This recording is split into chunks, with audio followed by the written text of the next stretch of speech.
Hey, this is What If here. It's time to talk about the race to Kansas. I'm gonna make this short and sweet and to the point.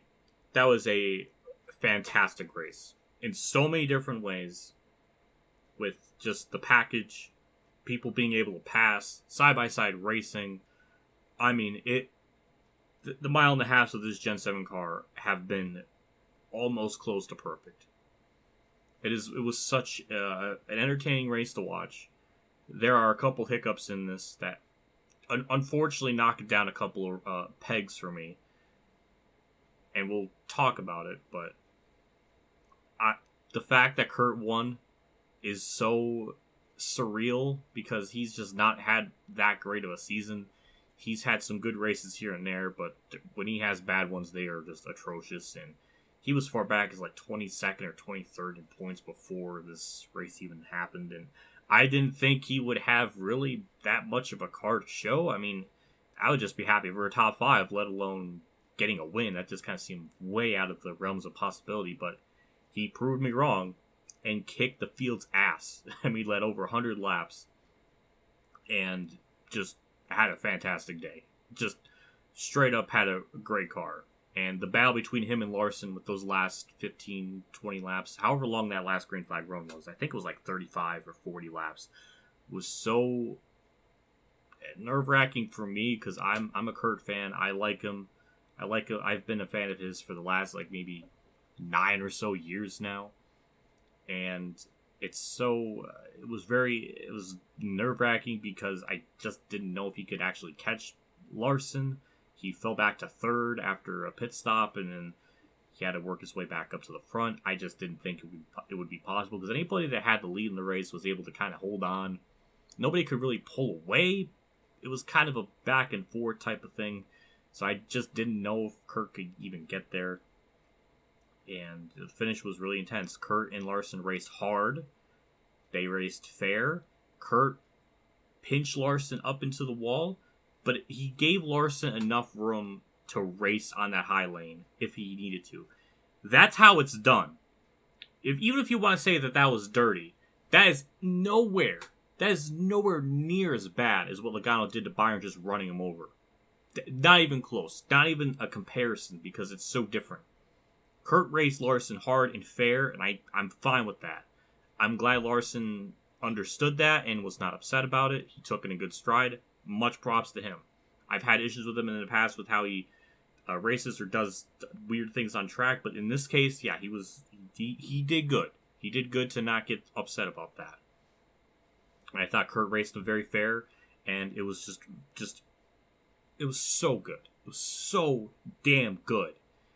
The only couple of issues that this race had that knocks it down, because I was going to give this maybe an even higher rating, but the thing that hurts it, the amount of tire issues. There were so many.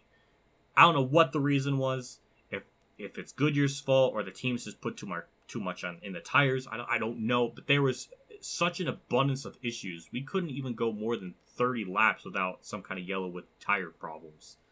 It was so constant. It was bizarre. I'm glad NASCAR didn't throw out as much cautions as they probably should have with those tire issues. They actually were shockingly lenient on it. But there was 2 instances in the race where it was kind of stupid. They threw out 2 yellows for Harvick spinning, which didn't need to be yellows. There was one where Harvick spun, kept going.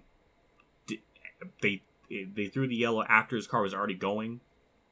That really wasn't a tire issue. That was more of just a caution issue where they didn't need to throw it. The other one is Harvick spun, tapped the wall, kept going, similar to how Larson had in his position, where he tried to slide job Kurt and he got sideways, hit the wall, kept going. It was not quite similar to that, but it was close.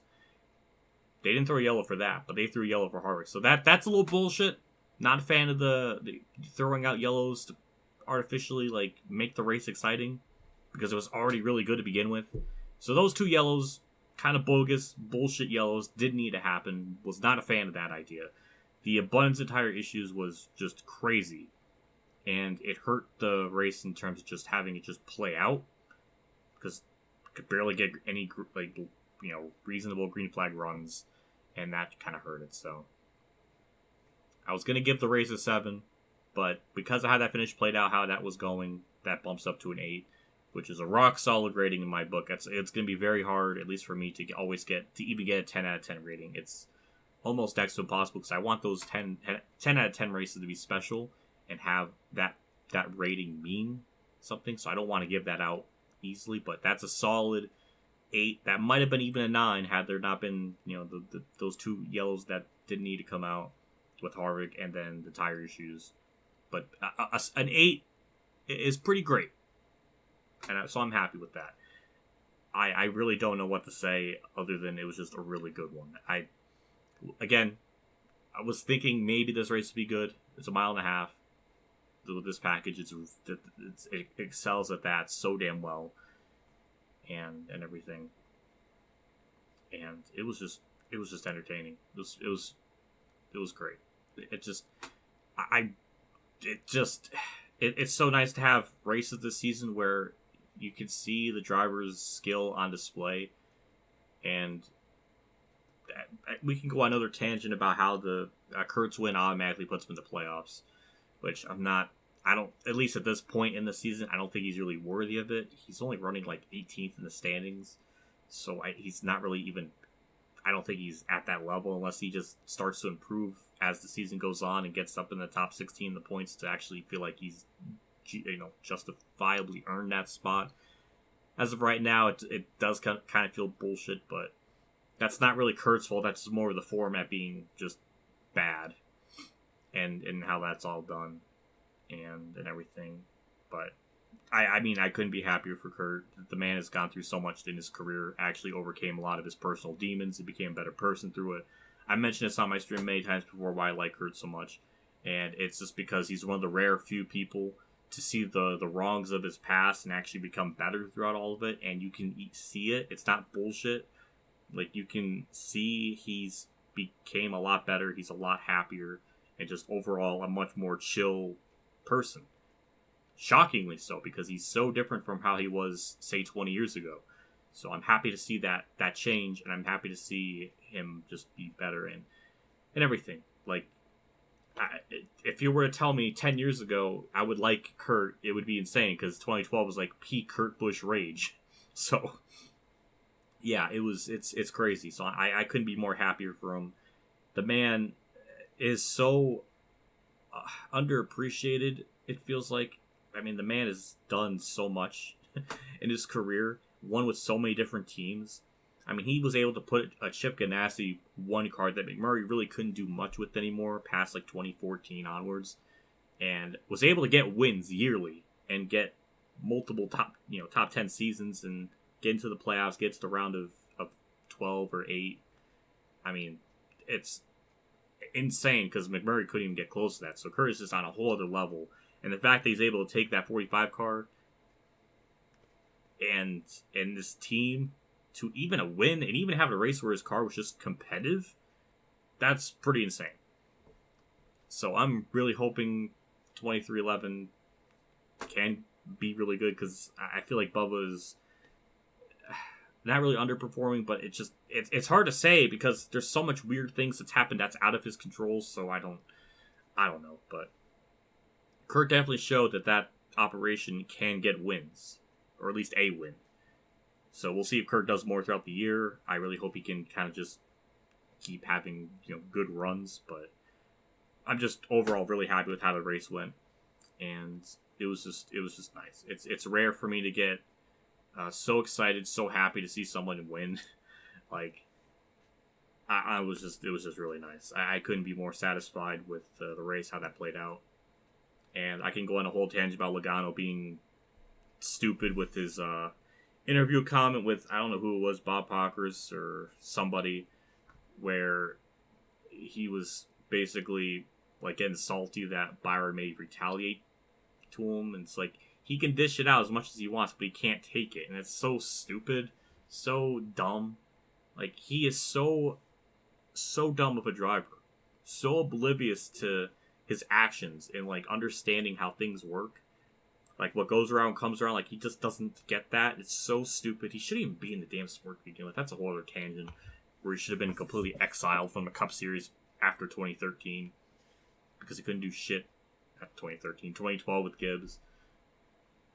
But whatever, that's a whole other tangent, but that was dumb.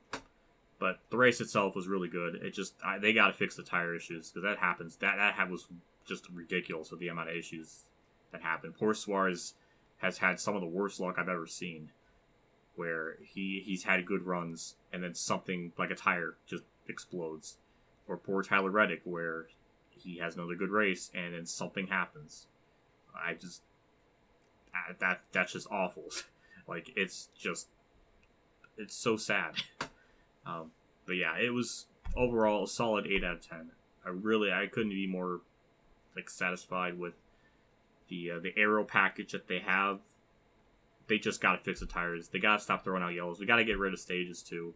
It just disrupts the flow of the race, and I feel like with how these cars drive and how they're actually difficult, I don't know if you can't guarantee they're gonna probably eventually figure it out where they're not gonna spin out as much, but we gotta get rid of stages. We gotta get rid of the cautions for those. That's stupid. Slows the race down, and they just are obsolete. They were stupid in 2017, and they're even stupider now. So it's just they need to get rid of it. They need a whole overhaul on the points format too, so it's more legitimate.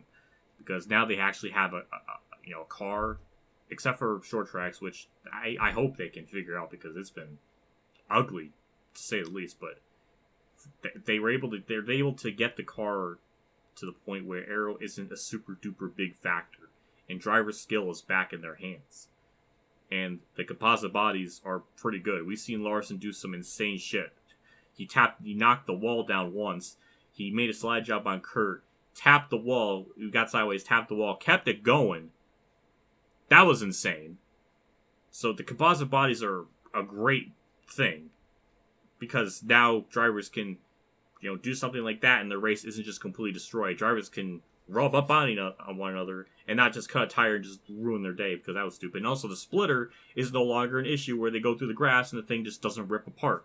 It happened to Briscoe really early on in the race. There are good things about this car, but those issues are just awful. It's just the issues they have, they gotta fix, because those tire issues are just so. It's like every week, it's varying degrees of that. I don't know what it is or what's going on with that. It's just bizarre. So, I don't know. But either way, that's my thoughts on the thing. As I wanted to make this short, but then it's not, so. Well, then again, it's a 13-minute video short. I don't know. But either way, that was really good. I don't know how on earth the All-Star race is going to be. It might be a shit show. It might be actually better than normal, because this car is pretty decent. But Texas has been a terrible track since 2017. So who knows? But the All-Star format, I don't even know what it is, because they change it every year. It's so nonsensical. But I don't know. So I guess that'll be interesting from just a curiosity standpoint. But that's my thoughts on the race. Hopefully you guys enjoyed it. It seemed like you guys kind of like when I make these videos, and you can all kind of make a conversation in the comment section. That's pretty cool. So I'll keep doing them, as off-scripty as I am. So hopefully I covered all the things I wanted to say. But those are my thoughts on the race. Let me know what you think, and happy Kurt won. It's a good day. So yeah, that'll do it for me. I'll see you later, and have a good day, everyone.